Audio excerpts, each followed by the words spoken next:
जय राधा वृंदावन बिहारी राधा वृंदावन बिहारी राधे।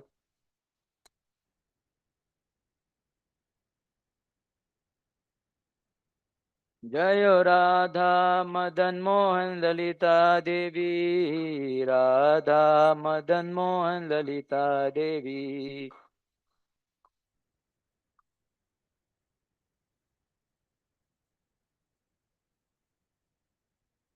जय गिरि गोवर्धन गिरि गोवर्धन गिरि गोवर्धन जय गिरि गोवर्धन।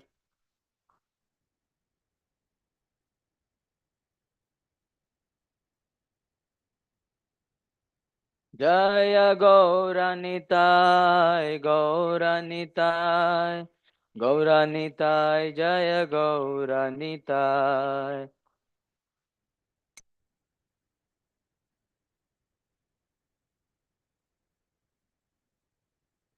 जय जय प्रभुपाद प्रभुपाद प्रभुपाद जय जय प्रभुपाद।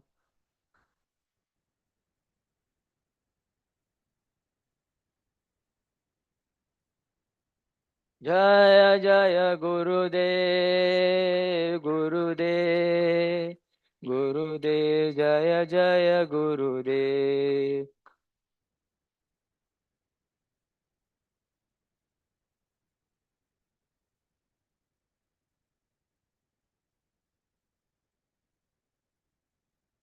जय विष्णुपाद परमहंस परिव्राजकाचार्य अष्टोत्तर शतशीर्ष divine grace A C Bhakti Vedanta स्वामी श्रील प्रभुपाद की जय। अनंत कोटि वैष्णव वृंद की जय। ग्रंथराज श्रीमद् भागवतम की जय।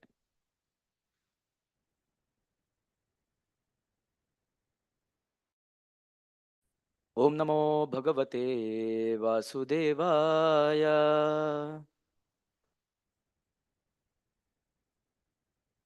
ओम नमो भगवते वासुदेवाय।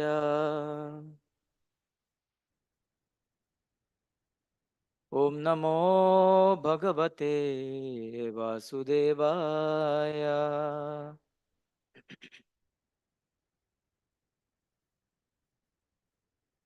नारायणं नमस्कृत्यं नरं चैव नरोत्तमं देवीं सरस्वतीं व्यासं ततो जयमुदीरयेत्।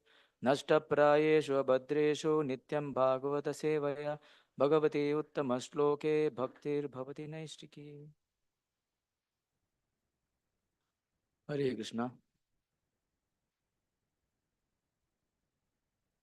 So we are reading from Srimad Bhagavatam, Canto 6, Chapter 7, text 22 to 25.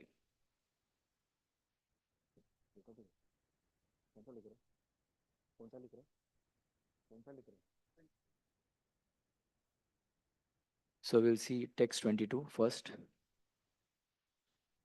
Shri Brahmova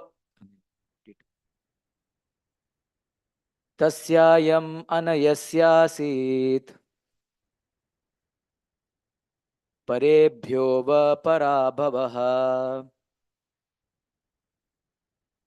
प्रेक्षणीभ्यः स्ववैरिभ्यः समृद्धानां च यत्सुराः तस्यायम् अनयस्यासीत् परेभ्यो व पराभवः प्रेक्ष प्रेक्षिणेभ्यः स्ववैरिभ्यः समृद्धानां च यत्सुराः तस्यायम् अनयस्यासीत् परेभ्यो व पराभवः प्रेक्षिणेभ्यः स्ववैरिभ्यः समृद्धानां च यत्सुराः।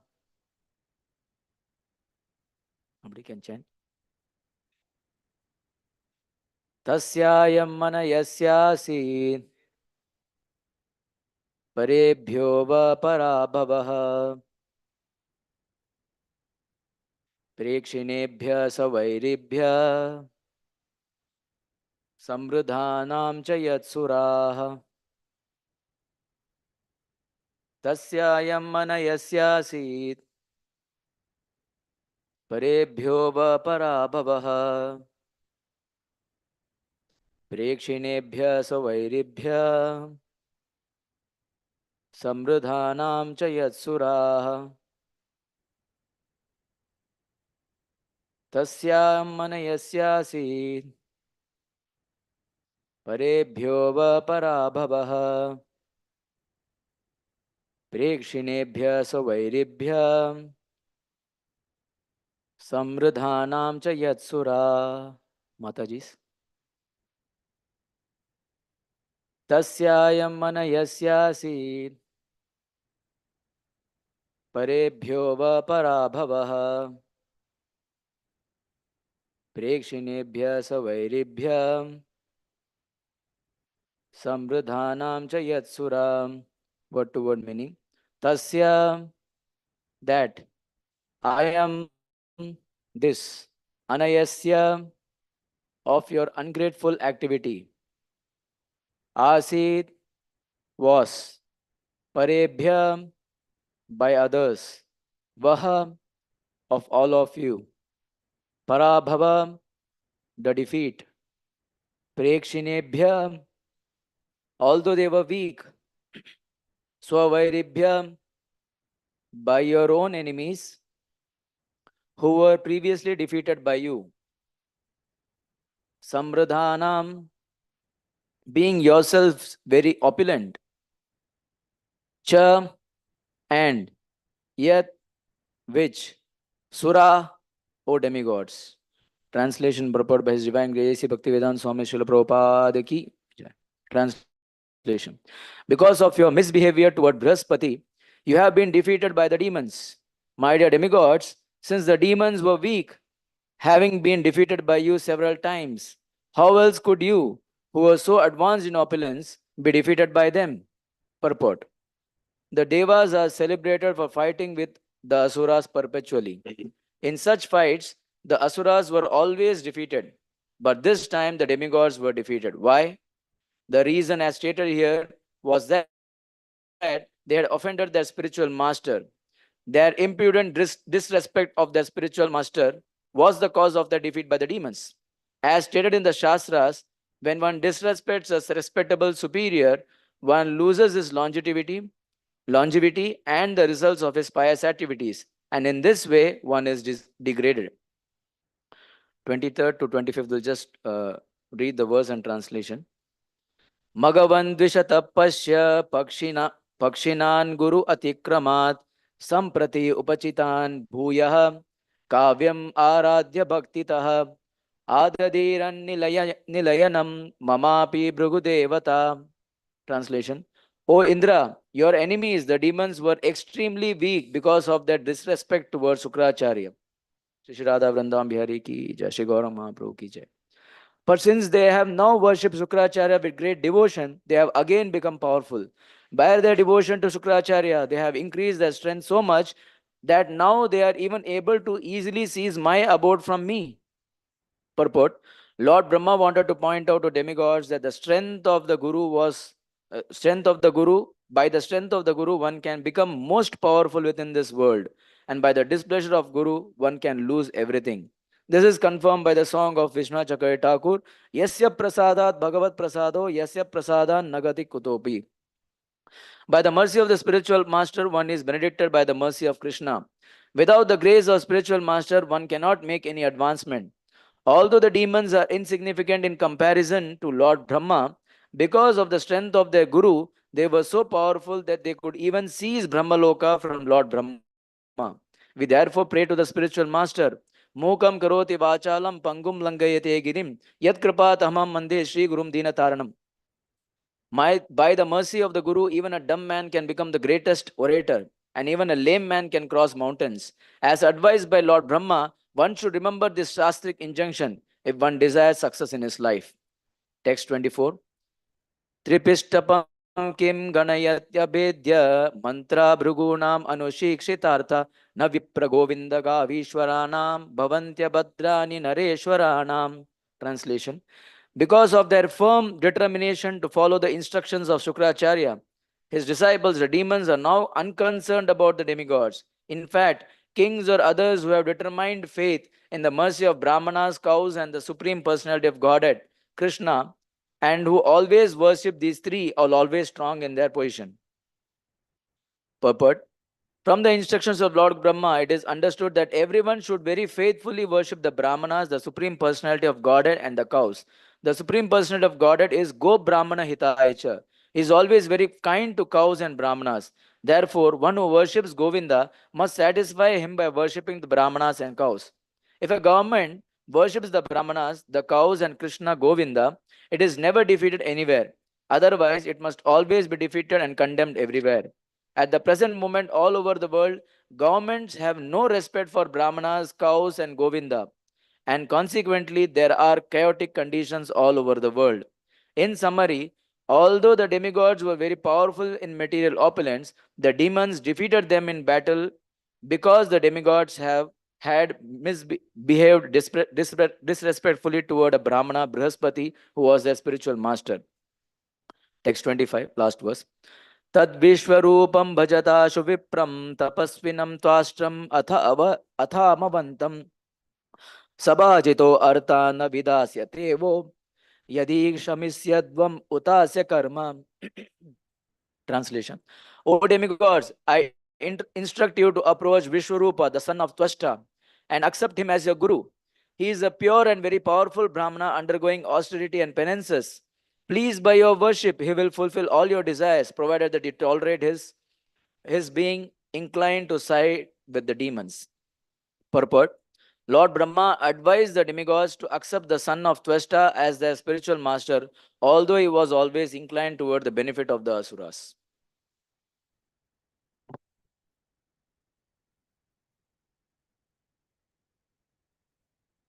ॐ अज्ञानतिमिरान्धस्य ज्ञानाञ्जनशलाकया चक्षुरुन्मिलितं येन तस्मै श्रीगुरुवे नमः. श्रीचैतन्यमनोभीष्टं स्थापितं येन भूतले स्वयं रूप कदा मह्यं ददाति स्वपदान्तिकं. वन्देऽहं श्रीगुरो श्रीयुतापदकमलं श्रीगुरून् वैष्णवांश्च श्रीरूपं साग्रजातां सहगणा रघुनाथान्वितं तं सजीवं साद्वैतं सावधूतं परिजनासहितं कृष्णचैतन्यदेवं श्रीराधा कृष्णपदान् सहगणा ललिता श्रीविशाखान्वितांश्च. नमः ओं विष्णुपादाय कृष्णपृष्ठाय भूतले श्रीमते भक्तिवेदांत स्वामिन्निति नामिने. नमस्ते सरस्वते देवे गौरवाणी प्रचारिणे निर्विशेष शून्यवादी पाश्चात्यदेशतारिणे. जय श्री कृष्ण चैतन्य प्रभो नित्यानंद श्री अद्वैत गदाधर श्रीवासादि गौर भक्तवृंद. हरे कृष्णा कृष्णा कृष्णा हरे हरे, हरे Ram Ram Ram Hare Hare.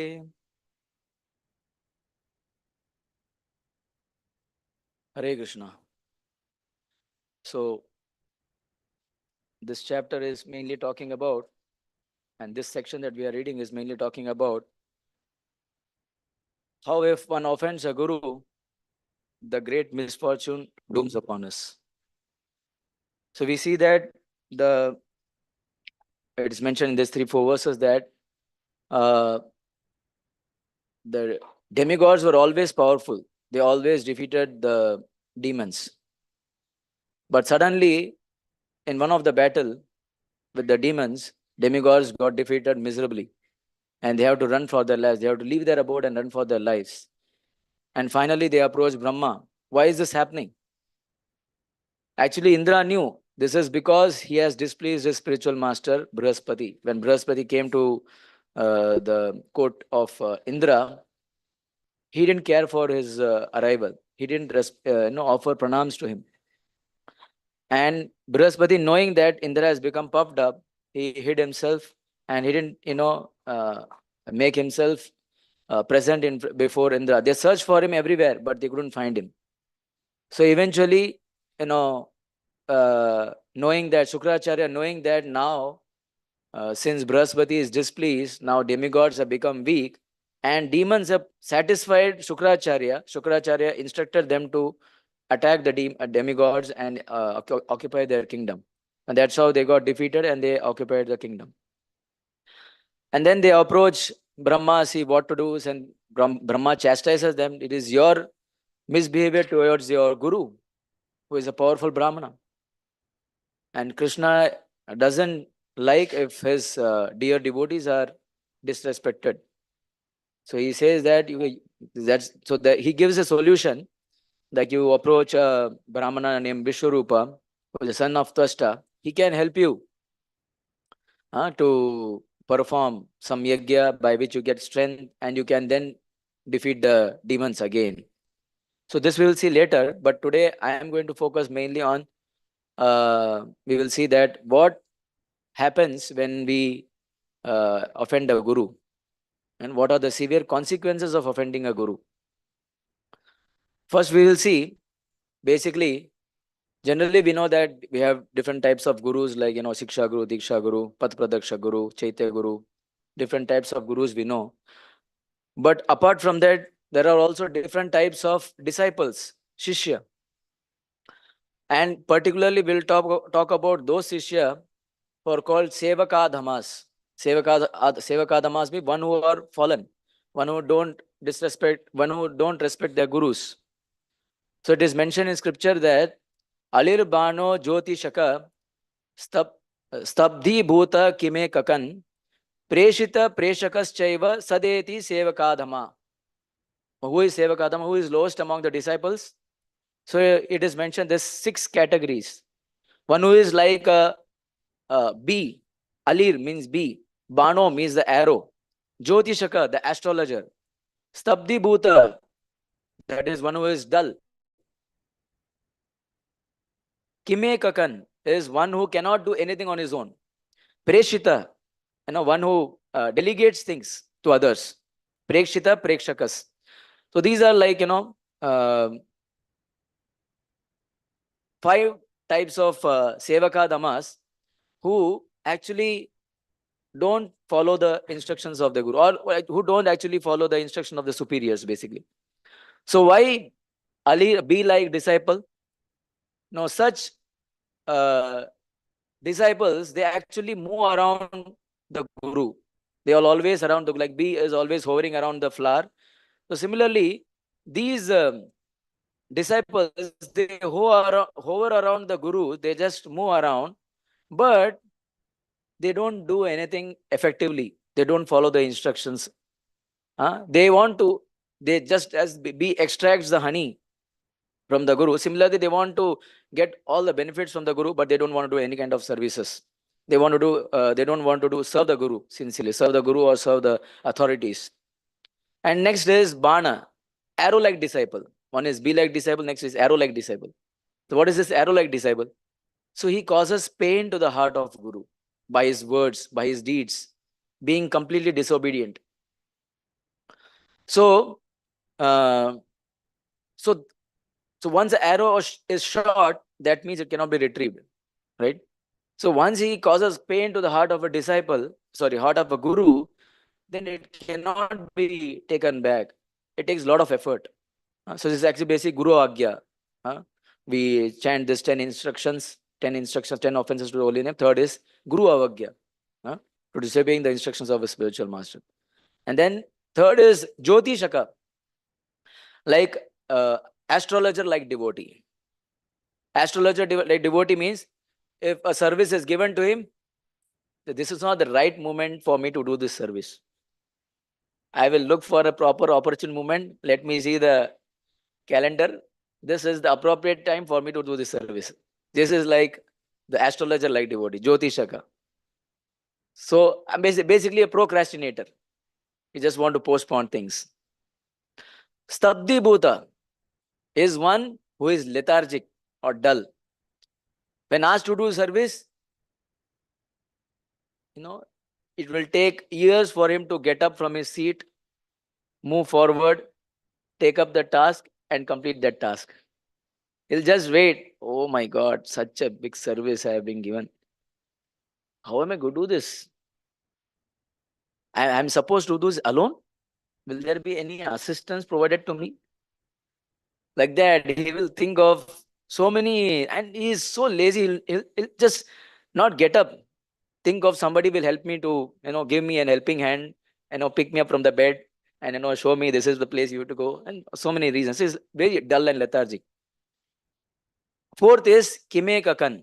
Kime Kakan means he will think, why I alone should do this service? Huh? Why me alone?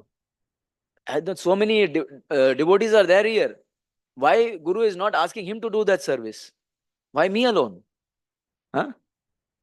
So like that, he thinks that, I need to use my time and energy in some more better activities than doing this service. There are others. Guru may ask him to do, okay, you go and, clean this place. Cleaning? Am I supposed to do cleaning? This can be done by so many other people. I am such an intelligent fellow. I need to go and do some other better services. So like that, this is a Kime Kakan. And the fifth type of disciple is Preshita Preshaka. That one who passes the buck. Guru will call him here, do this service. Yes, yes, Gurudev. Hey, come here.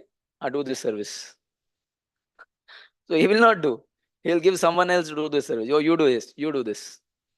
So this is Preshita Preshaka. So basically, these 5 type of disciples are the one who actually are disobeying the orders of the Gurudev. And they can be categorized into 3 type of three categories. Basically, Guru Tyagi, Guru Bhogi, and Guru Drohi. So we'll now see each of these: Guru Tyagi and Guru Drohi and Guru Bhogi. So these 5 type of disciples fall into these 3 categories basically. So who is a Guru Tyagi? Tyaga means we know that rejecting, just not following. So some instructions are given. It's not that Guru may personally come and give the instruction. Guru may just give in his class certain instruction one has to follow. But some for some other reason, or for his own concocted reason, he will try to totally abandon the instructions of Guru. He will see that, oh, I don't think my I need to follow this my Guru's instruction. Rather, I will go and follow that particular person. He has given very nice instruction. Let me just ignore him and go to that Guru and try to follow his instruction. Guru is one who has accepted us under his guidance, and he is actually taken full responsibility of us. He is going to show us the path to go back home, back to Godhead. When we surrender it unto him, so he actually takes all our previous karmas and he suffers for us initially. But being so, impudent, this disciple thinks that I can reject my Guru. I can not, I may not have to follow his instruction. I can find some better Guru and take instruction of him and follow his instructions. So Shastra doesn't say that, okay, you should not reject a Guru. But if a Guru is not following the instructions of Shastras, if he is not fit enough to be accepted as a Guru, somehow by your bad luck you accepted that Guru, and then you think that he is not following the principles, he is not following following the parampara system, then Shastras say that we can reject that Guru. But here this Guru Tyagi is talking about a disciple, an arrogant disciple who wants to reject a bona fide spiritual master. That is a Guru Tyagi. Okay. Then we come to Guru Bhogi. Guru Bhogi is one who wants to enjoy the facilities that the Guru is providing. Nice facility to stay, nice foodstuffs to eat, nice, you go to this place, oh, this person is from so-and-so temple, is a very great devotee. Then they will offer garland, offer respect, worships and everything. And he thinks that, yes, I am qualified for this. Actually, that he is getting because of his guru, and he thinks that this is for me. So he may do services also. Being in the ashram of a guru, he may do services, but he may do services so that nobody should blame me that I'm not doing any service. I'm not. Um, uh, I'm not a parasite in this ashram. People not she feel that I'm a parasite in this ashram. So like that, for that reason, he may do some services, but actually his his motive is to look down upon others. He will see that okay, this person is not doing proper services, and he wants to be in a comfort zone, and he wants to get praise from others in the ashram or from outside. And during some important events like Vyas Puja or so, he may speak very nice flowery words, which people will think that, oh, such a great devotee, such a great disciple. So people may appreciate him, but inside his heart, he actually wants to get name, fame, and pride and prestige.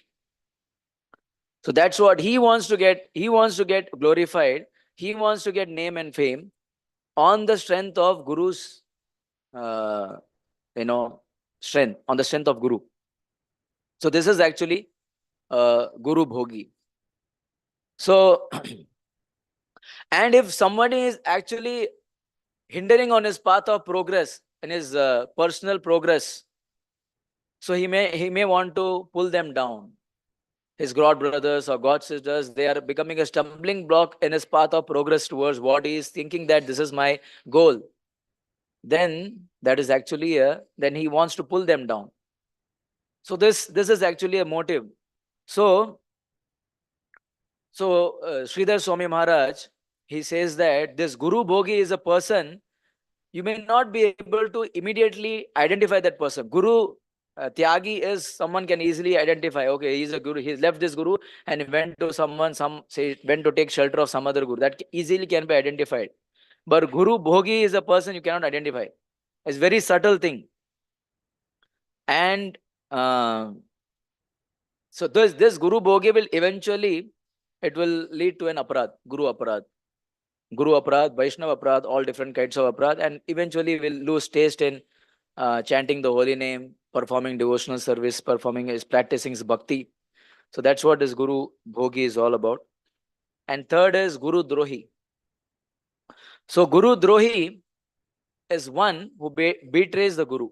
So Guru Tyagi and Guru Drohi more or less similarly the same, but Guru Drohi is a one who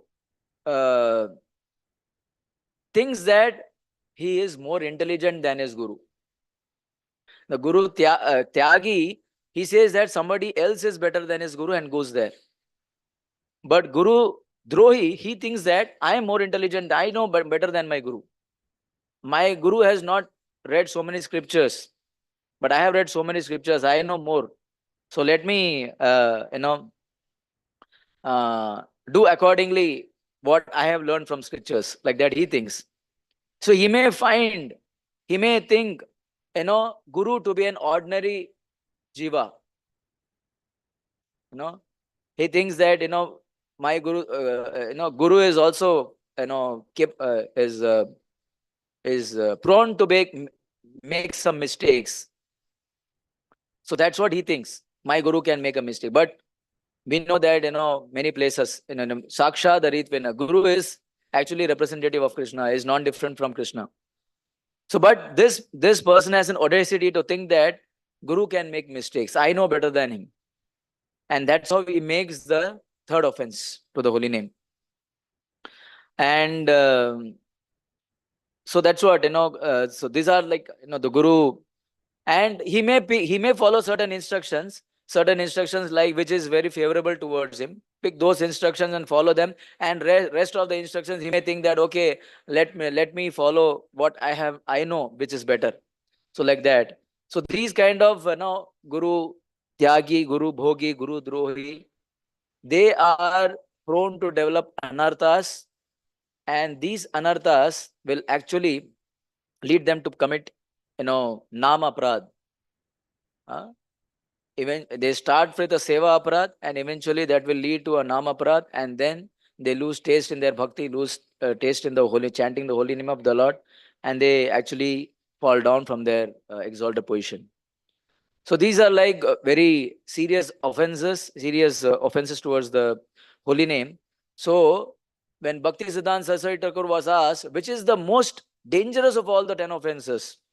So Bhakti Siddhanta Saraswati Thakur said, to consider Srila Gurudev to be an ordinary human being is the most deadly offense, the most severe namaprad. By maintaining a conception of him as a mere mortal, one cannot attain auspiciousness even in billions of births. A person with such a mundane conception of the Guru will encounter various types of obstacles in bhakti and will be in danger of drowning in the ocean of material desire. With of Sri Guru, nothing can save us from the clutches of harmful association. The jiva is unable to surrender himself at the lotus feet of Srila Gurudev only because he considers Sri Gurudev to be an ordinary human being. This is what Bhaktisiddhanta Saraswati Thakur says. So that's why we need to understand that the Guru Avagya is the most grievous of all the offenses.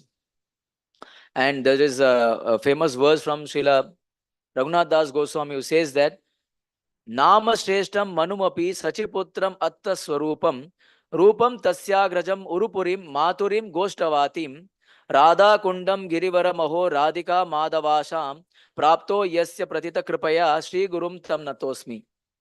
He says that I bow to lotus feet of my spiritual master by whose mercy I have obtained the supreme name of Sri Krishna, the service of son of Sachi Mata, the association of Sarup Damodar, Rupa Goswami and his elder brother, Sanatana Goswami, the supreme abode of Mathura, the blissful abode of Vrindavan, the divine Radha Kund, the best hills Govardhan, and the desire within my heart for loving service to Radha and Krishna.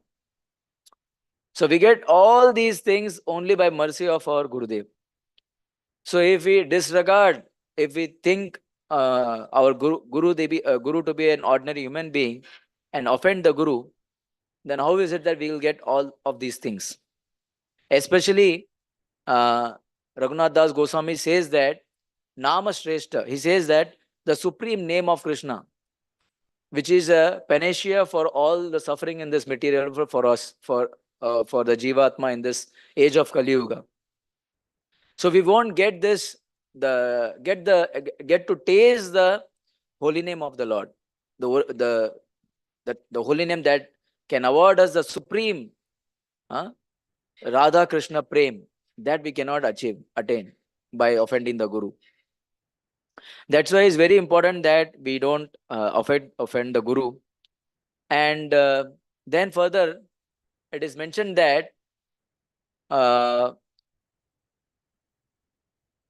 Guru can be of, basically one can perceive Guru in two types. One is Krishna Prakasha and one is Nitya Preshta Shuddha Tattva. What is this? So it is mentioned by this Raghunath Das Goswami that Krishna Prakasha is the first aspect of Guru. That we can, as a sadhaka, we can see Guru through the lens of Vaidhi Sadhana Bhakti.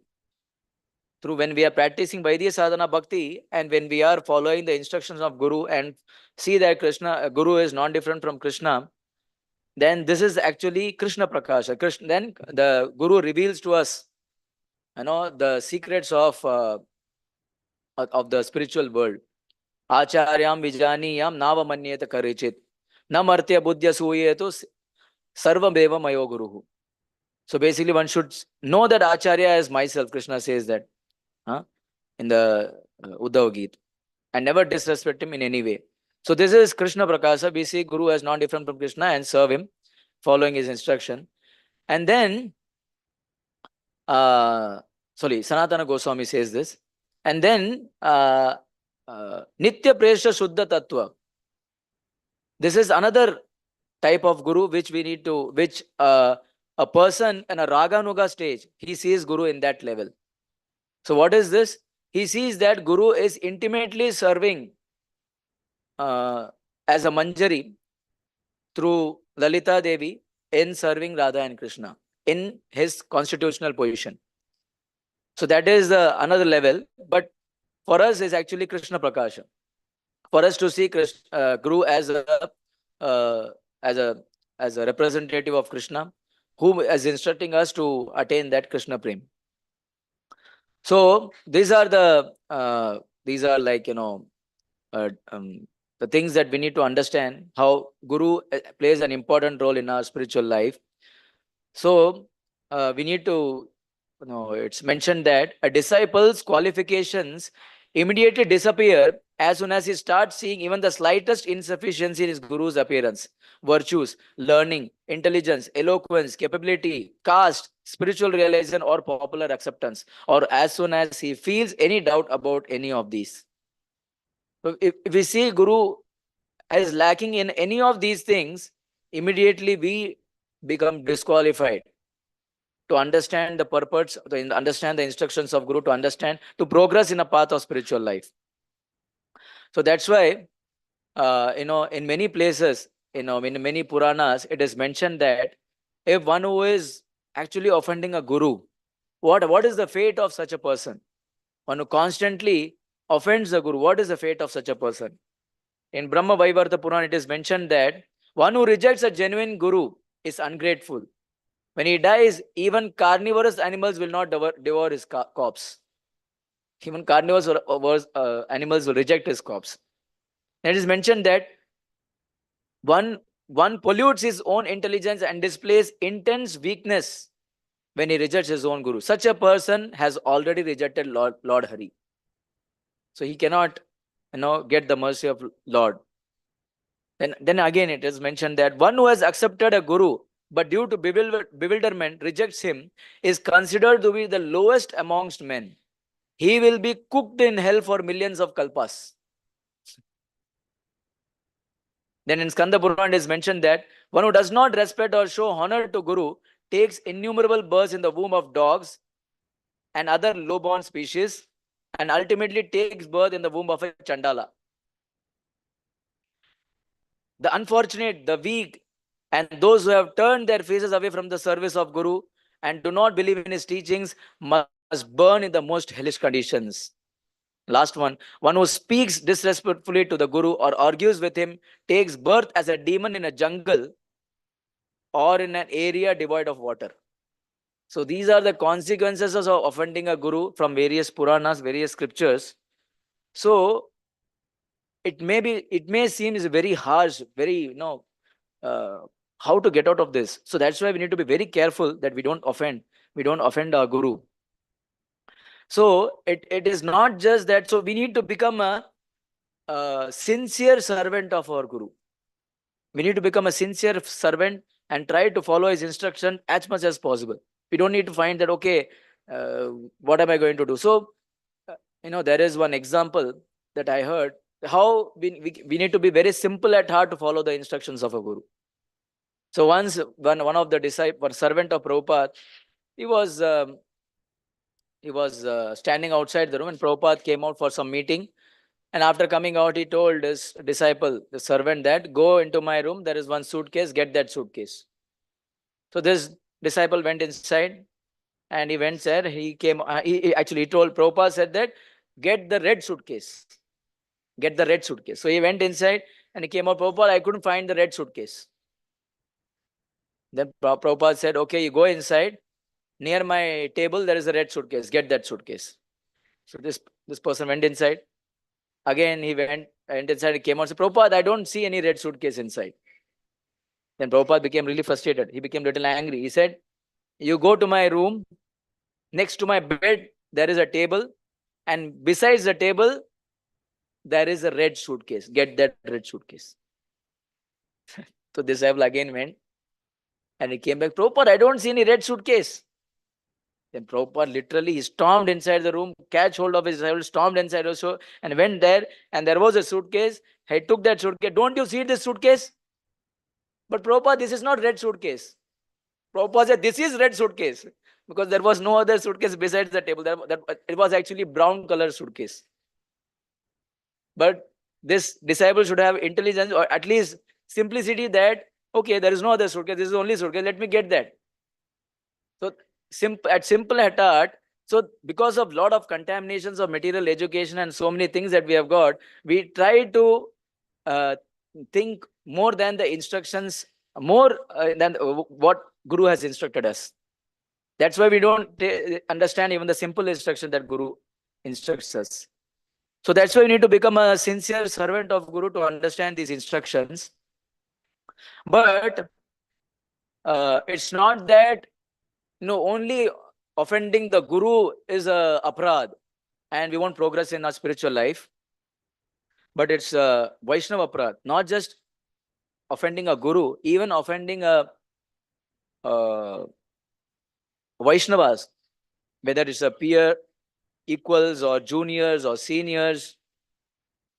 For that matter, Bhaktisiddhanta Saraswati Thakur even said that we should not offend any living entity.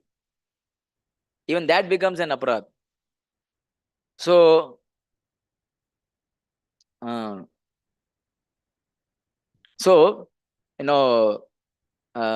was reading an article by Mahatma Prabhu. So in that he was talking about how it is a very serious offense, serious obstacle when we offend Vaishnavas. So he quotes from Chaitanya Bhagavat. He says that those who worship me, Chaitanya Mahaprabhu says that those who worship me directly but neglect my servants and devotees are most abominable rascals. By doing so, they cut my bodies into pieces. Their worship is like burning coals on my body. If anyone criticizes and offends my devotee, then my name, which fulfills all desires, will destroy him. Name will destroy him. Thus, I will show him my compassion. This destruction is his compassion. Every living being is my servant. Therefore, I cannot tolerate any kind of violence against them. I will destroy anyone who tries to offend my servants. Give up the offensive attitude and criticism of the Vaishnavas and chant the holy name of Lord Krishna. Anyone who does this, I will certainly grant liberation. This is Chaitanya Mahaprabhu's own verse in Chaitanya Bhagavat. So we get destroyed by chanting Hare Krishna if we maintain the offensive mentality towards anyone. So that's why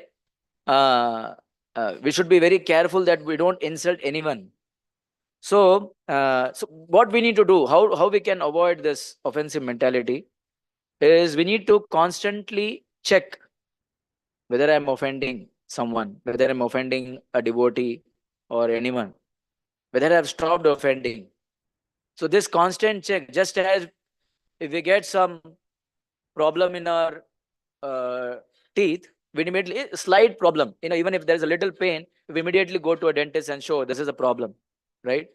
If there is a slight pain in our knees, we go and show to a, what is it? Orthopedician, right? So similarly, if we see there is a slight problem in our performance of bhakti, so much of, offensive mentality is creeping in, we are not able to chant properly, we are developing a lot of material desires within our heart. So then we need to check what's happening. Have I offended someone? So Mahatma Prabhu was quoting his own example.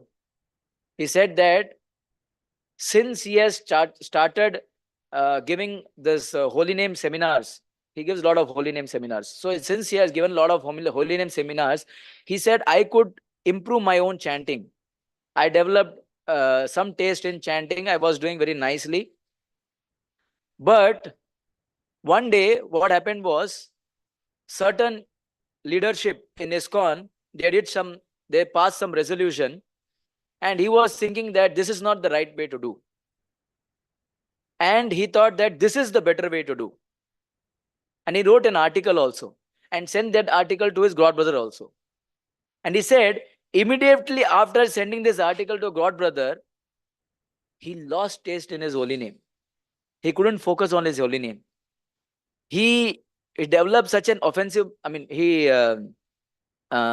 he got some evil thoughts, offensive thoughts, material desires were creeping within him. And at one point of time, he could not focus on his chanting. All the previous samskaras, material desire was just creeping in, and he couldn't, he was like helpless. He was hopeless. He couldn't control, he couldn't bring back his mind. Then he started, why is this happening? Then he started reflecting back, and he thought that this is why. I mean, I have offended. Even though they have passed some resolution, it is none of my business to put my opinion. And why I did this? He says that I did this because of envy. Because I had envy towards this, my senior God brothers or leaders of ISKCON, I did that. So he said, immediately, he admitted that this is my problem, and then he begged forgiveness. He wrote a letter to those senior God brothers and the leaders and said that this is what I thought, so I beg forgiveness, please forgive me. And he said, as soon as he wrote letter, accepted his mistake, immediately next day, he said immediately, instantly, his japa started improving. He could focus on his chanting. And he said that, my consciousness changed. And then he was able to hear clearly the holy names of the Lord. And he was able to improve. So the experiences that we get during this period, he says this is actually Krishna's grace. Only because of Krishna's grace, I was able to detect that this is the problem, and I was able to rectify that problem. And the problem was envy. Envy and malice towards the other God brothers.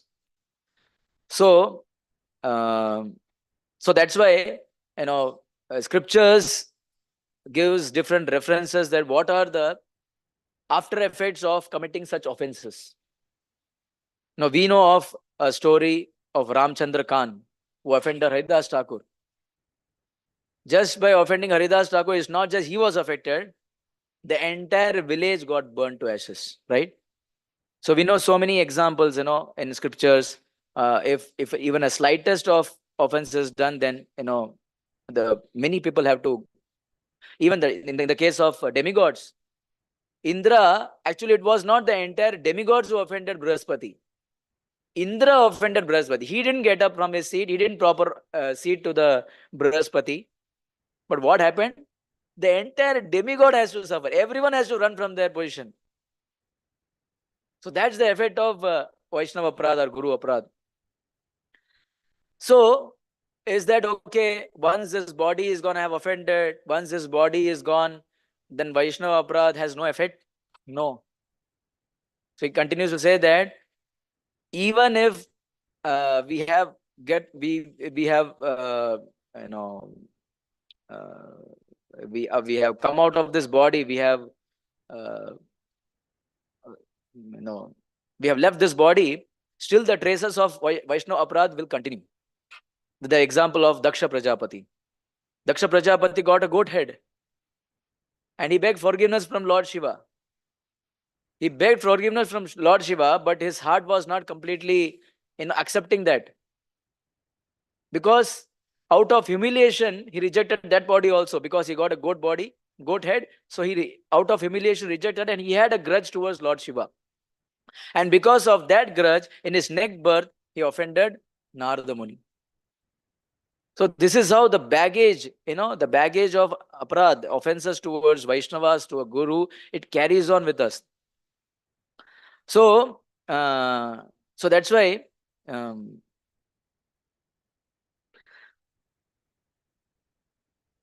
so there is another story of Saubari Muni, right? Saubari Muni, he offended Garuda, and offending Garuda, what happened?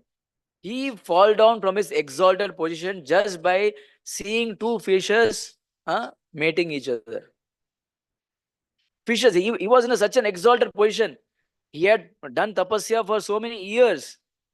And it is surprising to see that from such an exalted position, he has to fall down. So, there are so many examples in scriptures that says that offending a guru, offending Vaishnavas has a serious consequences, um, and we think that somehow we do good sadhana and we do nice services and we can get rid of these offenses. No.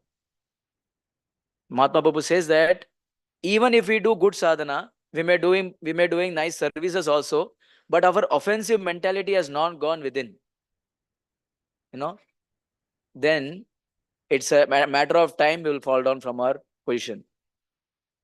So bhakti will not give us the desired result that is supposed to give. So the effective way to deal with the tendency to criticize, effective way is to desire, to make a resolute determination that I will not offend anyone from now on. I will not find faults in anyone. Every day we need to just, have a kind of a resolute proposition that we put to ourselves. And every day morning we tell ourselves that I will not offend anyone. I will not criticize anyone. So Bhaktivinoda Thakur says that we need to vow not to criticize the devotees. So only then we will, come out of this. So there is okay, somebody may say that because this person has done this, this is not appropriate. So I have got the license to chastise him or criticize him. No.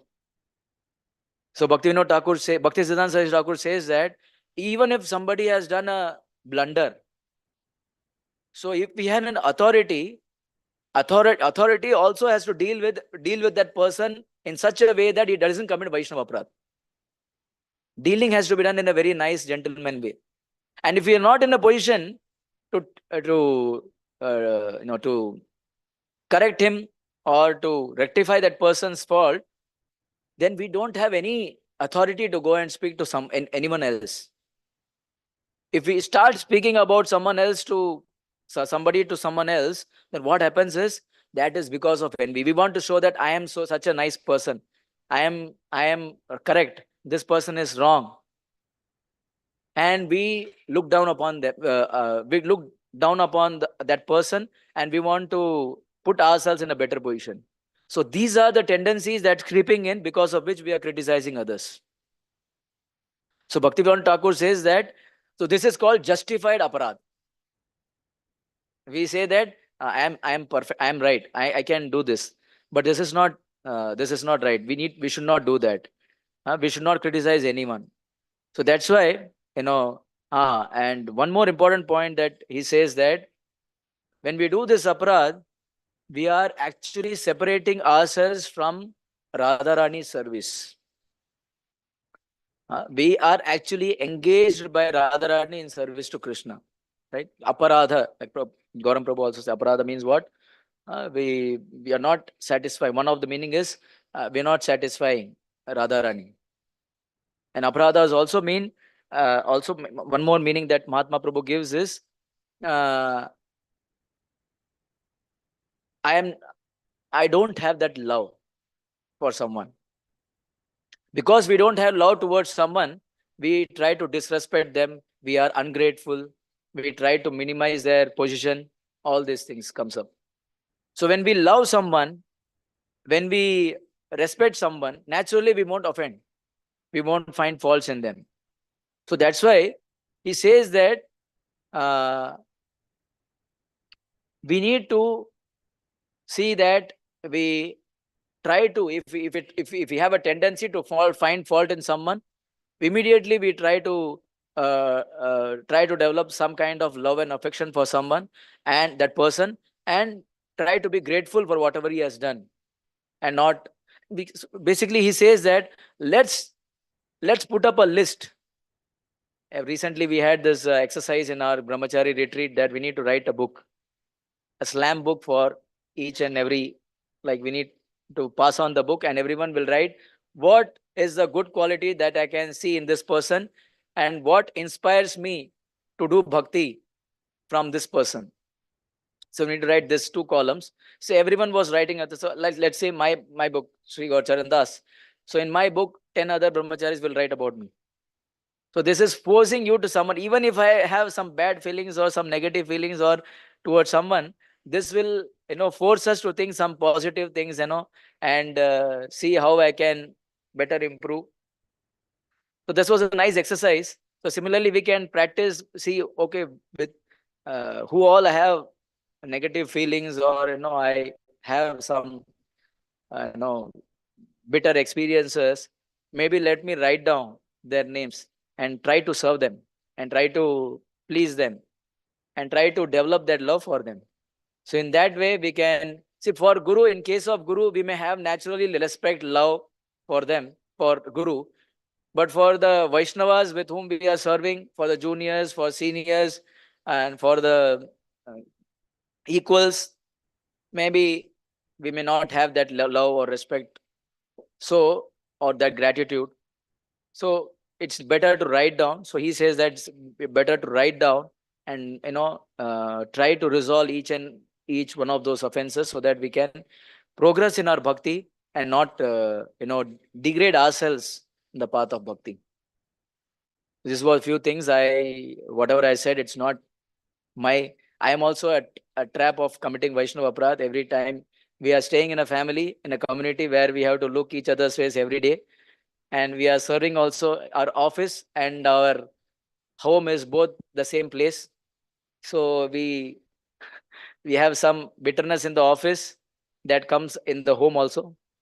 So we have this problem. I also have this problem, and um, Guru Aparad is also something which is very subtle, which we may think that I'm not doing it, but I think sometimes I may fall in trap of this Guru Aparad also. Vaishnava Aparad is there on a regular basis. That's why we see we're not able to chant the holy name properly.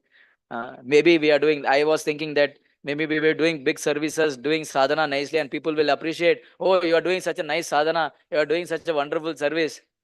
But the offensive mentality is still there within the heart.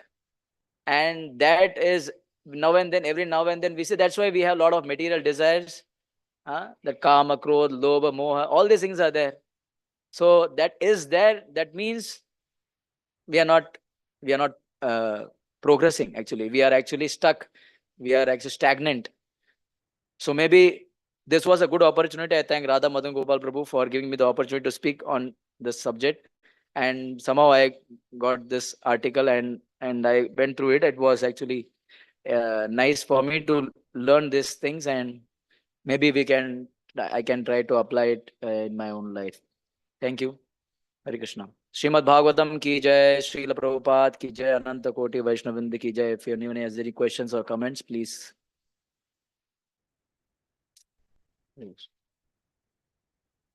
Krishna Prabhuji. Thank you so much for the wonderful class, Prabhu. Initially, you were telling about Guru Drohi, Guru Tyagi, and few more things. In that, like, disciple, like, he rejected the Guru and he went off, and Guru also rejected because of his quality. Later, disciple realized has have done mistake and what he should do, Prabhu, to the Guru. Actually, Guru doesn't reject the disciple. Disciple may reject the Guru, but Guru doesn't reject the disciple.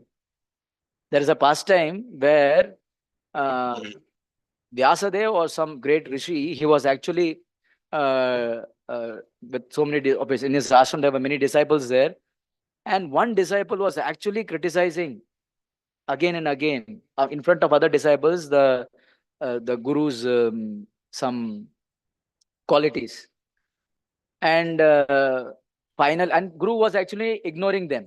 It's okay, ignoring them. And one fine day, these all disciples came to Guru and said that, Gurudev, if you don't reject this person, we will go to some other ashram, because we can't tolerate. We will go to some other place. We will go to somewhere else, because we can't tolerate, hearing the offensive offensive words of this person.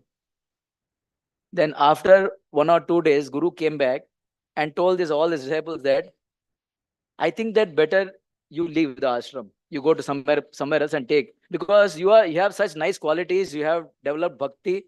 You go anywhere else, you will somehow find a place and you will progress in your bhakti. You will not fall down. But this person needs support. He needs help. So I will keep him with me and I'll train him. So Guru never rejects. We reject, but Guru doesn't reject. What Okay. disciple should do, Prabhu? Huh? Because he realized I have done a mistake.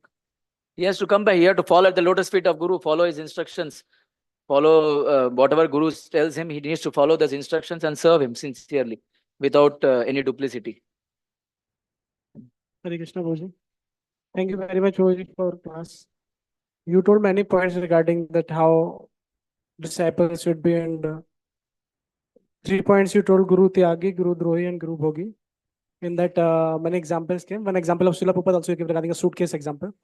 So I like that example. So regarding that only, I have one question, Prabhuji. See, what happened, Prabhuji, whenever we are in some society or we are in some organization? So we are not alone. Many members will be there, and we have to follow the rules and regulations according to many members. But you told that we should not be affected.